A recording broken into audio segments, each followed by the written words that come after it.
السلام علیکم پیارے دوستو، آپ نے کاریں، موٹر سائیکلز اور دیگر ایسی نوعیت کی مادی اشیاء بنانے والی فیکٹریاں تو سن رکھی ہوں گی، لیکن آپ یہ سن کر سر پکڑ کر بیٹھ جائیں گے کہ گزشتہ روز افریقی ملک نائجیریا میں جیتے جاگتے انسان پیدا کرنے والی فیکٹری پکڑی گئی ہے۔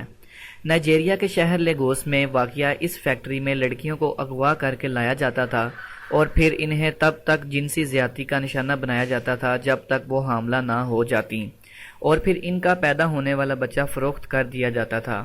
پولیس نے لیگوس کی 4 عمارتوں میں چھاپے مارے جہاں ان خواتین کو رکھا گیا تھا۔ ان چھاپوں میں ان عمارتوں سے 19 مغوی خواتین جو کہ حاملہ بھی تھیں بازیاب کروا لی گئیں۔ ان کے ساتھ 4 بچے بھی تھے۔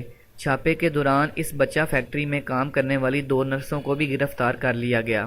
پولیس افسران نے بتایا ہے کہ اس فیکٹری میں پیدا ہونے والا بچہ 1000 پاؤنڈ پاکستانی تقریباً 1,93,000 اور ہر بچی 700 پاؤنڈ پاکستانی تقریباً 1,35,000 میں فروخت کی جاتی تھی۔